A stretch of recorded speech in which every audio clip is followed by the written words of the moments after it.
영으로 땅이 변하든지 산이 흔들려 바다 가운데 빠지든지 바닷물이 솟아나고 뛰놀든지 그것이 멈추고 산이 흔들릴지라도 우리는 두려워하지 아니하리로다. 한 시내가 있어 남이여 흘러 하나님께서 온 곳 지존하신 이의 성소를 기쁘게 하도다.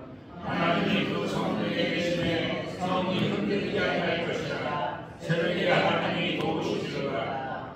이르시기를 너희는 가만히 있어 너희 하나님 됨을 알지어다. 내가 문나라 앞에서 은혜를 받으리라. 내가 새벽에서 금을 받으리라 하시도다. 여호와의 하나님은 우리의 피난처시로다. 아멘. 사도신경으로 시간 보내겠습니다. 전능하사 천지를 만드신 하나님 아버지를 믿사오니 그의 아들 우리 예수 그리스도를 믿사오니 이는 성령으로 인하사 공중을 하시고 우리여 빌라도에게 고난을 받으사 십자가에 못 박혀 죽으시고 장사한 그 사람만에 죽으라고 다시 살아나시며 하늘에 오르사 천군하시는 하나님 하나님께 하시사 저희로 성사와 저희의 신성하시라. 성령을 믿으시며 거룩한 교회와 성도가 거룩한 것과 죄를 사하시는 것과 공의하시 사는 것과 더욱 많이 사랑하시라고 하나이다. 아멘.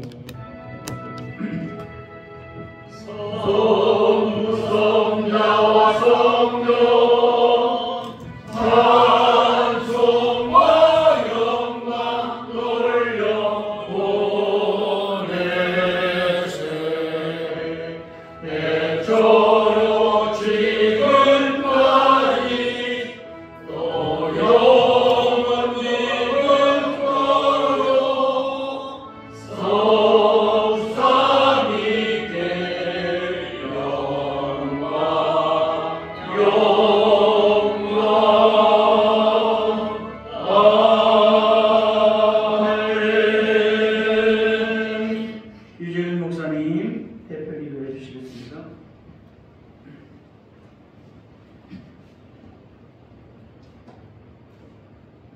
하나님 아버지 감사합니다. 우리를 구원하시고 우리와 함께 사시며 날마다 예배를 받으시고 하나님께서 주신 은혜로 살게 하신 것을 감사드립니다. 주님, 우리의 모든 삶이 날마다 주님 앞에 있게 해주시고 주님과 함께 동행하게 하셨으니 주님께서 우리에게 말씀하시고 깨닫게 해주시고 믿음으로 사는 우리 모두가 될 수 있도록 은총을 베풀어 주옵소서. 예수님 안에 계신 믿음과 소망, 사랑이 우리의 것이 되게 하시고 날마다 주님 안에서 기뻐하며 감사하며 영광 돌리는 삶이 될 수 있도록 축복하여 주옵소서. 예수님, 우리를 구원하시며 감사드립니다. 주님의 죽으심이 우리의 죽음이 되었고 주님의 부활하심이 우리의 부활이 돼서 하나님과 동행하게 하셨사오니 우리가 기도하는 이 소리를 들으시고 주님께서 응답해 주시며 날마다 주님 앞에 영과 진리로 예배를 드리는 우리 모두가 될 수 있도록 축복하여 주옵소서. 대한민국을 사랑하시는 주님, 자유 대한민국을 주님이 지켜주시고 붙들어 주셔서 우리가 알지 못하지만 원치 않는 모든 일들이 일어나서 우리는 당황하고 있습니다. 주님께서 이 나라를 생각하시고 또 북한에도 한 동포들이 고통받는 것들을 기억하여 주셔서 자유 대한민국이 하나가 돼서 북한에도 교회가 세워지고 모두가 예수님을 믿어서 대한민국이 기독교의 나라, 하나님을 섬기는 백성들이 될 수 있도록 축복하여 주옵소서. 대통령과 모든 국무위원들과 입법부들과 사법부들도 다 하나가 되어 아버지 우리가 의욕이 있는 것들은 다 제거시켜 주시고 우리 주님께서 이 나라의 이 민족을 사랑하시니 대한민국이 다 자유민주주의 통일을 이룰 수 있도록 은혜 베풀어 주옵소서. 모두가 다 한 마음으로 하나님께 기도할 때마다 주님이 응답해 주시고 주님께서 이루시는 일들을 이루어 주옵소서. 우리는 주님의 기쁘신 뜻을 다 알지 못하지만 주님께서 반드시 대한민국을 세우셔서 온 세계의 복음화를 이룰 수 있도록 주님이 축복해 주옵소서. 주님 감사합니다. 오늘 말씀을 전하신 목사님을 주님이 함께해 주셔서 성령이 역사하여 주시고 성령님이 주시는 그 은혜의 말씀을 듣고 우리가 다 한마음이 되어 주님을 사랑하는 믿음으로 살 수 있도록 예수님의 이름으로 감사하며 기도하옵나이다. 아멘.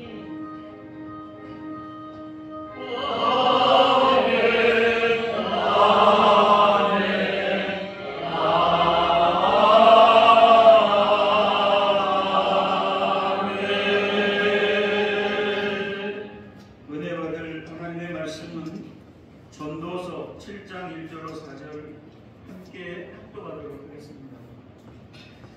전도서 7장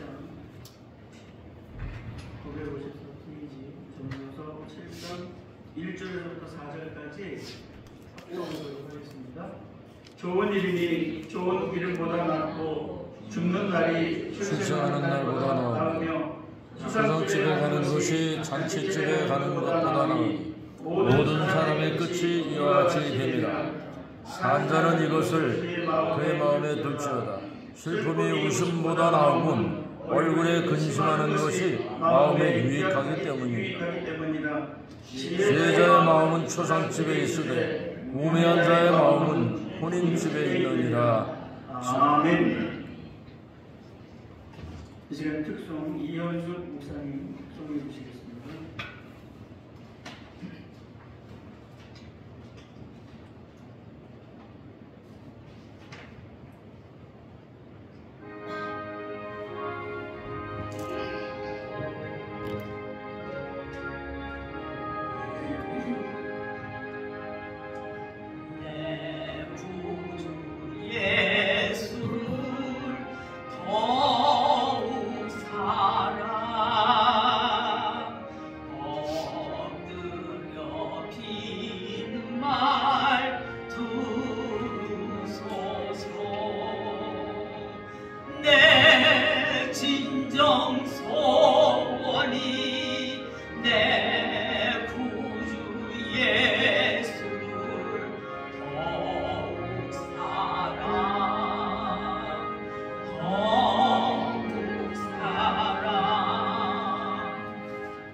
부정집에 있는 마음이라는 제목으로 우리 김신관 목사님 설교하실 때에 반응해 주시기 바랍니다.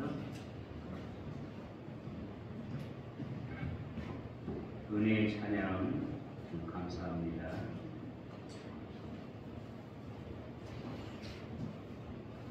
이 땅에서 사는 동안에 누리는 복이 많이 있습니다. 그중 가장 대표적인 복을 사람들은 오복이라고 흔히 말합니다. 물론 이것은 기독교에서 말하는 복은 아닙니다.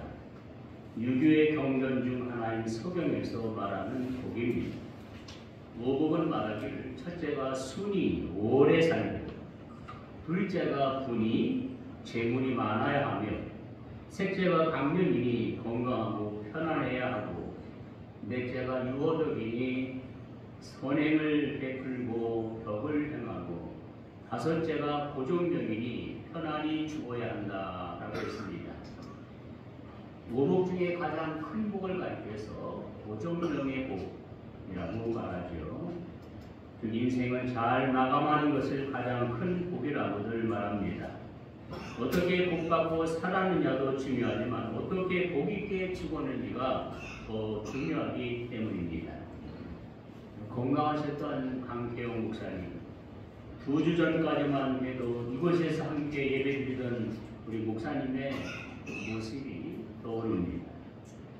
가장 큰 서울대병원에서 별로 어렵지 않은 작은 암이라고 진단받고 수술하면 금방 나을 것이라는 주치의의 말을 믿고 수술하셨다가 갑자기 전이가 되어 여러 차례의 고통스러운 항암 치료를 받으시고 견디시던 존경하던 목사님이 2주 교회를 못 나오시더니 갑자기 돌아가셨다는 소식을 듣고 너무나 놀랐을 것입니다.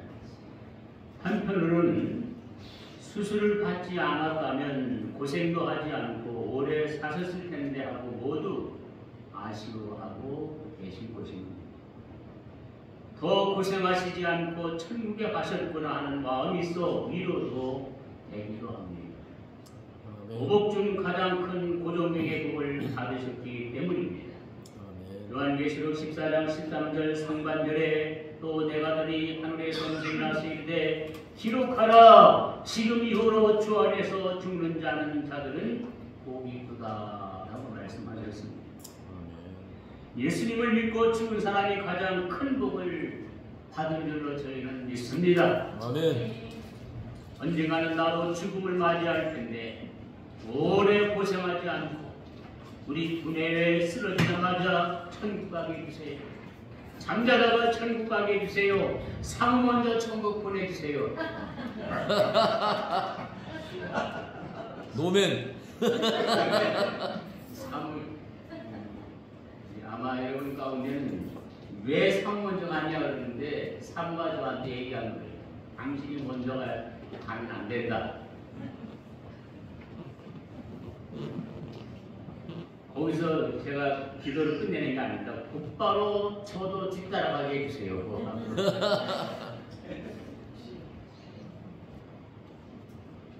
왜냐하면 사모 혼자 감당할 것을 생각하면 마음이 아픕니다. 그래도 내가 고통받는 것이 낫다고 생각하기 때문입니다. 강태영 목사님은 치료받으시느라 고생을 하셨지만 누워 계시지 않았고 여행도 다녀오시고 운전하시면서 교회도 출석하셨으며 활동하시다가 천국 가셨으니 참으로 복된 죽음을 맞이하셨구나 생각하면서 한편으로는 부러운 마음도 솔직히 들었습니다. 아멘. 지금도 많은 목사님들, 사모님들이 요양원에서 고생하고 계십니다. 제가 섬기던 교회 성도들 중에도 요양원에서 누운 채로 7년 이상을 코로 영양분을 주입하며 고통을 받다가 돌아가신 분도 계시고 아직도 여전히 요양원에 계신 분도 있습니다. 우리 은목계 목사님, 사모님들은 쓰러지자마자 아니면 잠을 주무시다가 천국에 입성하시기를 주님의 이름으로 축원해 드립니다. 본문 말씀에 어리석은 자는 그 마음이 잔치집에 있지만 지혜로운 자는 그 마음이 초상집에 있다고 이렇게 말씀하고 있습니다. 왜 초상집에 마음 있는 사람이 지혜롭다고 하셨을까요? 첫째, 가장 큰 죽음의 문제에 대해서 깊이 생각하기 때문입니다. 우리가 이 땅에서 해결해야 하는 문제 중에 죽음에 대한 문제보다 더 시급하고 중대한 문제는 없습니다. 아멘. 그럼에도 불구하고 사람들은 어떻게 살까, 어떻게 돈을 벌까, 어떻게 먹고 마시며 즐길까 하는 생존의 문제에만 몰두하고 있습니다. 죽음이란 뭘까? 나는 어떻게 죽음을 맞이할까? 어떻게 죽는 것이 복된 죽음일까? 하는 문제를 깊이 생각하는 사람은 별로 많지 않습니다. 초상집에 있는 마음이 지혜롭다고 하신 것은 죽음에 대해서 깊이 있게 생각하는 사람이라는 말씀입니다. 알렉산더 대왕의 아버지 필립 왕은 신하 중 한 사람에게 아침과 저녁으로 폐하는 죽는다는 것을 잊지 마시기를 바랍니다 하는 신하 한 명을 뒀대요. 이 사람이 하는 것은 아침 저녁으로 이 말만 한답니다. 자신이 가장 큰 문제인 죽을 문제를 혹 등한시할지 몰라서 자신을 깨우치도록 신하에게 시키고 있었던 것입니다. 제가 만약 이재용 회장이라면 아침 저녁으로 회장님은 죽는다는 사실을 기억하시기 바랍니다 하고 조언해 줄 개인 비서를 줄 것입니다. 개인 비서를 두는 이유가 무엇입니까? 혹시 중요한 문제를 빠뜨리지 않기 위해서 개인 비서를 두는 것입니다. 죽음의 문제보다 더 중요한 것이었기 때문에 전용 비서를 두는 것이 현명한 처사입니다. 그렇지만 여러분과 나는 돈이 없어서 전용 비서를 둘 수 없습니다. 그렇지. 김영신 목사님은 둘 수 있을지 모르겠네요.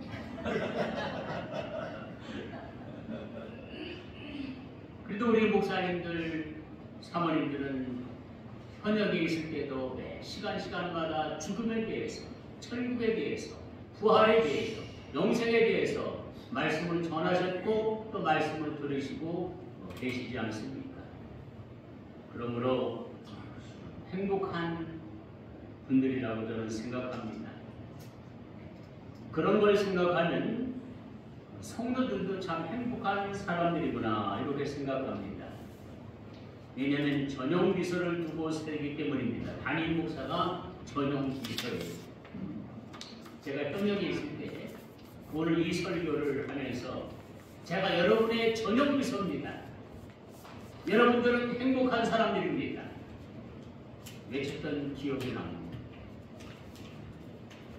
그러므로 목회자들은 전용 비서 역할을 잘해야 합니다.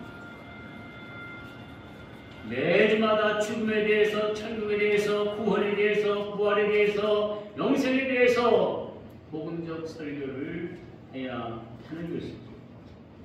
그래서 시간마다 장로님은 죽는다는 것을 잊지 마시기 바랍니다. 권사님, 집사님, 성도들은 죽는다는 사실을 기억하시기 바랍니다 하고 외쳐야 하는 것이 우리 목회자들의 사명이죠.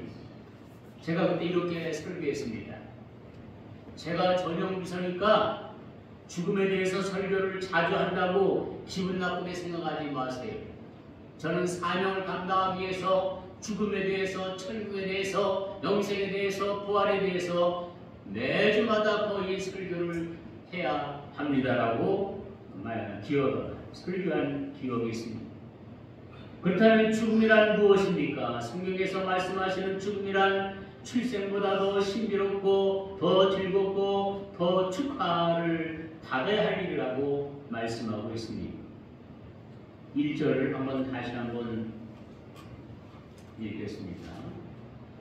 좋은 이름이 좋은 기름보다 낫고 죽는 날이 출생하는 날보다 나으며.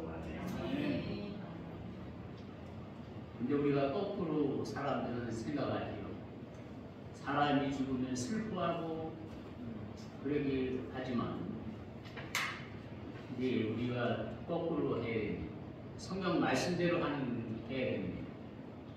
죽은 초상집 가가지고 말씀대로 살려면 한바탕 웃어야 돼요. 하하하하 축하합니다. 천국 가셨네요. 맞아 죽어요. 애난집 가가지고는 말씀대로 하면 이렇게 해야 돼요. 안 됐다. 왜 태어났냐. 고생문이 뻔하다. 그러면 또 그 엄마 아빠가 싫어하니까 이것도 안 속으로만 해야 됩니다. 속으로만. 이유가 무엇입니까? 첫째, 죽음은 모든 수고가 끝나고 안식과 평안이 시작되기 때문에 그렇습니다. 계시록 14장 13절 하반절에 보면 성령이 이르시되 그러하다 그들의 수고를 그치고 시리니 이는 그들의 행한 일이 따름이라 하시더라. 모든 수고를 끝내고 영원한 안식에 들어가는 것은 그것이 죽음입니다. 노동자가 직장에 가서 하루 종일 일하고 저녁에 집에 돌아와 샤워를 하고 포근한 잠자리에 드는 것과도 같습니다. 얼마나 편안한 시간입니까? 우리가 이 땅에 살면서 사실은 고통스럽지 않습니까? 질병에 대한 고통이 가장 크다고 생각해요. 제가 개척할 때 왜 그렇게 자주 배탈이 나는지, 광난이 나는지, 새벽 2시 어떤 때 막 떼굴떼굴 불러요. 얼마나 아픈데 하나님, 이 세상에서 가장 힘든 것은 배 아픈 거네요 하고 막 울었습니다. 눈이 아프기 시작하는데 막 면도칼을 오리는 것처럼 아파요. 하나님, 이 세상에서 가장 아픈 거는 눈 아픈 거네요 하고 울었습니다. 어떤 때는 머리가 막 아픈데 그냥 견딜 수가 없어요. 하나님, 이 세상에서 가장 힘든 게 머리 아픈 거네요 하고 울었어요. 새끼 손가락이 하나가 이상하더니 갑자기 뚱뚱 굳더니 아프기 시작하는데 얼마나 고통스러운지. 하나님, 이 세상에서 가장 고통스러운 건 이 생엔 손 앓는 거네 하고 울었어요. 여러분, 안 아픈 적이 없어요. 저번 재작년에 냉장 터졌을 때도 얼마나 새벽에 아픈지. 근데 죽는 것은 이 질병의 지긋지긋한 고통이 없을 줄로 믿습니다. 질병의 고통이 끝나면 그 끝이 아니고요. 어떤 사람은 빚을 져서 고통받는 사람들은요 막 피가 마르는데, 자녀 때문에 받는 고통은 또 말할 수 없죠. 아픈 것보다 더 고통스러운 게 자녀들이 속삭이는 것이 얼마나 고통스러워요.